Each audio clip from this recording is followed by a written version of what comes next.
الحمد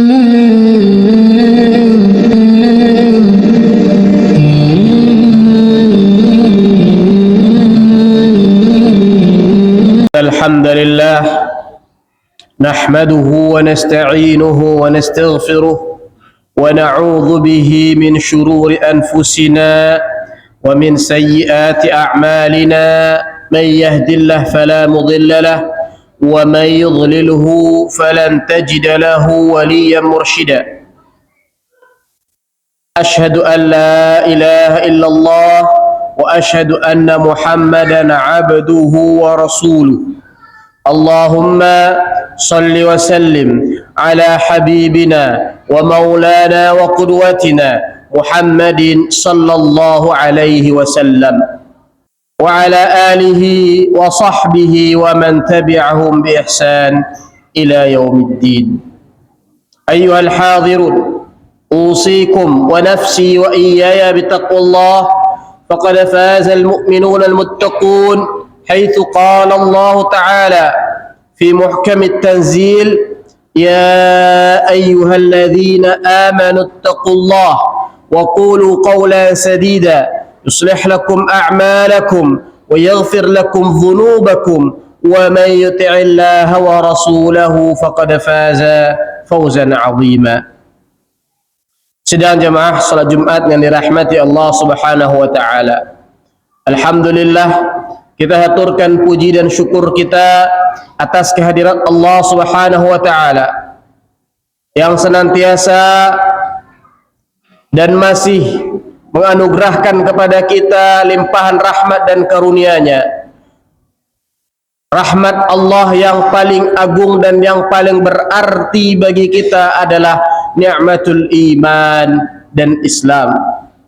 Karena iman dan Islam adalah jaminan keselamatan kita di dunia dan di akhirat. Salawat dan salam kita doakan kepada Allah agar senantiasa tercurah kepada Nabi kita, Nabi Muhammad sallallahu alaihi wasallam. Semoga juga tercurah kepada keluarga beliau, sahabat dan orang-orang yang mengikuti beliau hingga akhir zaman.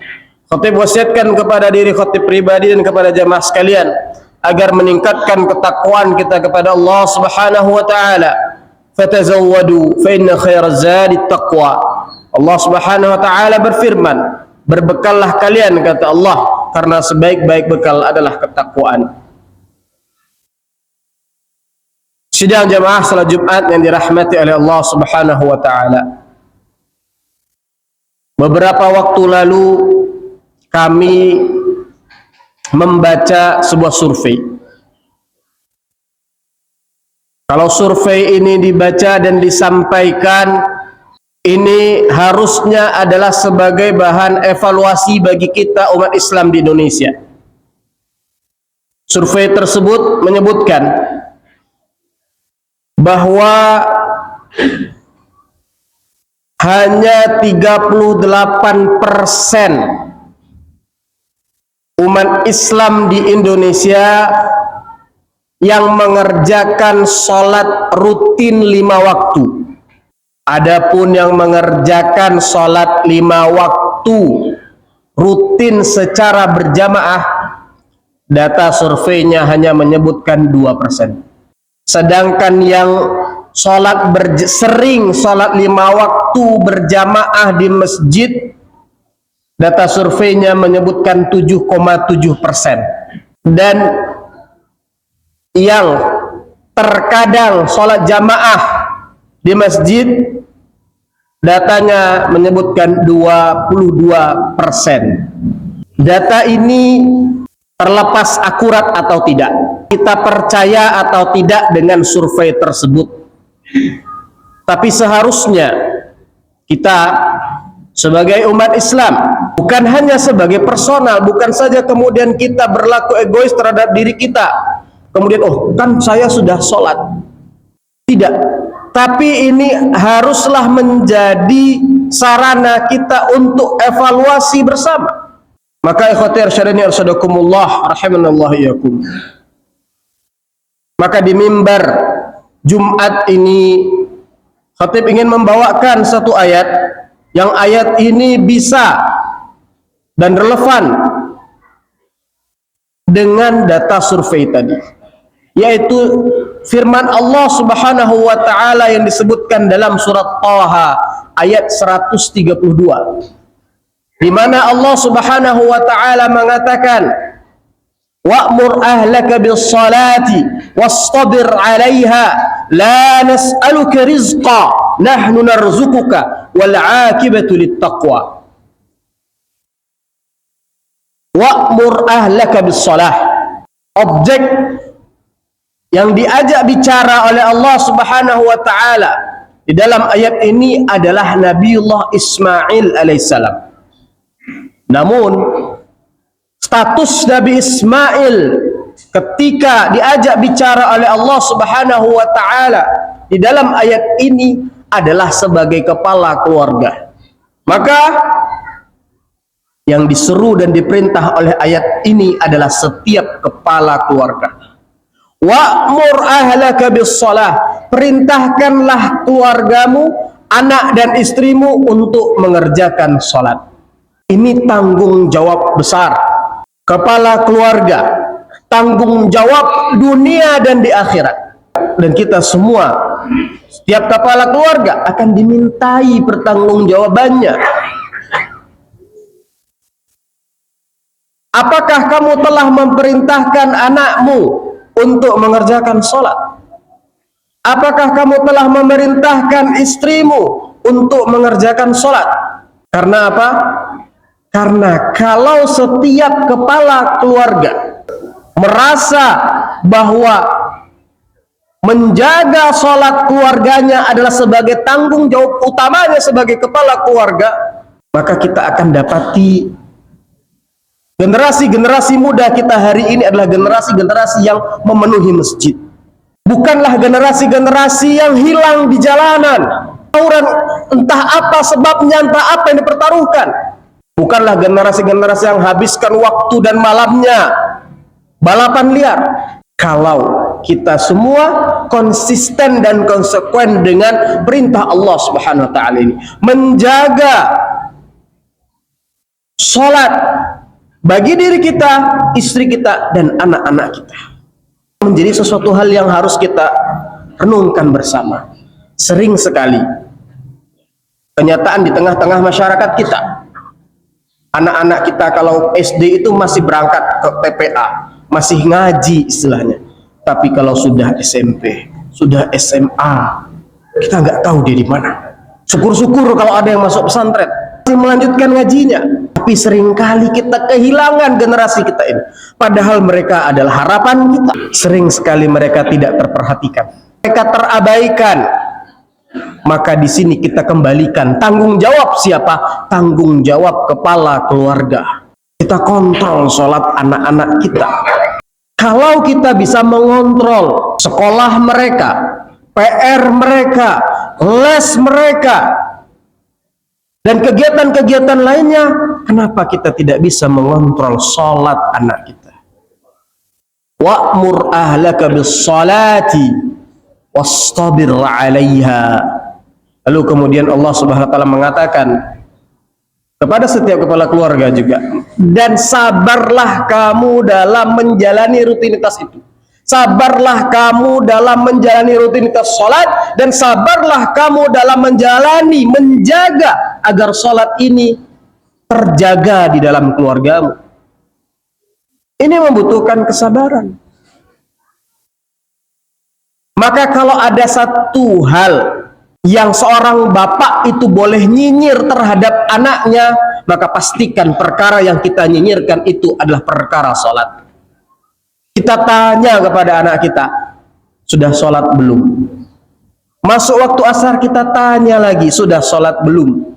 Waktu maghrib kita tanya lagi, sudah sholat belum? Dan setiap masuk waktu sholat kita nyinyiri anak kita. Agar apa? Agar anak kita tumbuh dan besar. Dia membawa di dalam hati dan pikirannya bahwa sholat itu adalah perkara yang besar, perkara yang agung. Buktinya orang tua saya setiap saat mengingatkan saya. Maka inilah yang menjadi tanggung jawab kita bersama. Kita tidak kemudian serahkan tanggung jawab tadi. Data yang mengatakan 38% kaum muslimin tadi yang sholat rutin, kita tidak serahkan datanya kepada tanggung jawabnya kepada KUA, kepada Pak RT, kepada DKM masjid, tidak. Kita serahkan kepada setiap kepala keluarga. Mudah-mudahan ini menjadi sarana kita memperbaiki negeri ini. Sarana kita memperbaiki bangsa ini. Dan sarana kita memperbaiki umat ini. Kemudian Allah Subhanahu wa taala menutup dengan mengatakan, la nas'aluka rizqa.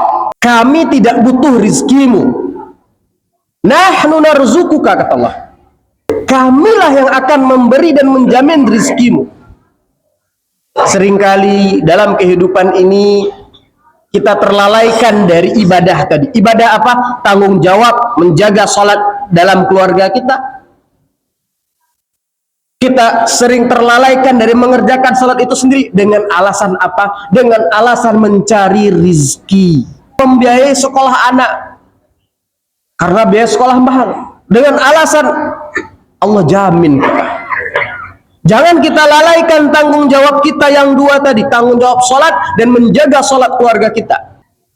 Maka jangan sampai sibuknya kita mencari rezeki melalaikan kita dari tanggung jawab yang utama ini. Karena ini isyarat yang diinginkan dalam ayat ini. Wal aqibatu littaqwa, dan kemenangan adalah milik orang-orang yang takwa. Wal asri innal insana lafi khusr illa alladhina amanu wa 'amilus shalihat wa tawasaw bil haqq wa tawasaw bis sabr.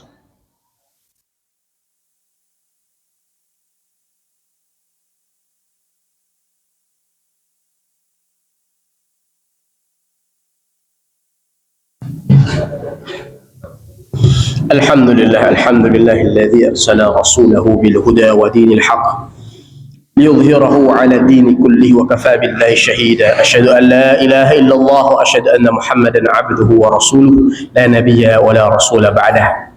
Allahumma shalli 'ala nabiyyina Muhammad wa 'ala alihi wa sahbihi wa sallam. أوصيكم ونفسي وإياي بتقوى الله فقد فاز المؤمنون المتقون حيث قال الله تعالى يا أيها الذين آمنوا اتقوا الله وكونوا مع الصادقين. Sidang jemaah salat Jumat yang dirahmati oleh Allah Subhanahu wa taala, mari kita tutup khutbah kita dengan memanjatkan doa kepada Allah Subhanahu wa taala. Innallaha malaikatahu yusalluna 'alan nabi ya ayyuhalladzina amanu sallu 'alaihi wa sallimu taslima. Allahumma ighfir lil muslimina wal muslimat wal mu'minina wal mu'minat al ahya'i minhum wal amwat innaka sami'un qaribun mujibud da'awat ya qadiyal hajat. Ya Allah, ya Tuhan kami, ampunilah dosa muslim laki-laki dan muslim perempuan, ya Allah. Ampunilah dosa setiap mukmin laki-laki dan mukmin perempuan, ya Allah, yang masih hidup di antara mereka ataupun yang telah pergi meninggalkan kami, ya Allah. Sesungguhnya, ya Allah, Engkau maha mendengar, Engkau maha dekat, Engkau maha mengijabahi doa-doa kami, ya Allah. Allahumma a'inna ala dzikrika wa syukrika wa husni ibadatik. Ya Allah, ya Tuhan kami, bantulah kami untuk senantiasa mengingat-Mu dan berzikir kepadamu, ya Allah. Bantulah kami untuk senantiasa mensyukuri nikmat-nikmat-Mu, ya Allah. Dan bantulah kami untuk mempersembahkan ibadah terbaik kami kepada Engkau, ya Allah. Allahumma inna nas'aluka salamatan fid din wa afiyatan fil jasad wa barakatan fil rizqi wa ziyadatan fil ilmi wa taubatan qabla al maut wa rahmatan 'inda al maut wa ridwanaka al jannata ba'da al maut. Ya Allah, ya Tuhan kami memohon kepadamu agar Engkau berikan kami keselamatan dalam agama kami, ya Allah. Kesehatan dalam jasad dan fisik kami, ya Allah. Keberkahan dalam harta yang kami cari, ya Allah. Pertambahan dalam ilmu kami, ya Allah. Ya Allah, ya Tuhan kami, anugerahkanlah kepada kami taubat-Mu sebelum kami meninggal, rahmat-Mu saat kami meninggal, dan ridha dan surga-Mu setelah kami meninggal. ربنا آتنا في الدنيا حسنة وفي الآخرة حسنة وقنا عذاب النار وقنا عذاب النار وقنا عذاب النار. عباد الله، إن الله يأمركم بالعدل والإحسان وإيتاء ذي القربى وينهى عن الفحشاء والمنكر والبغي يعظكم لعلكم تذكرون ولذكر الله أكبر. أقيموا الصلاة.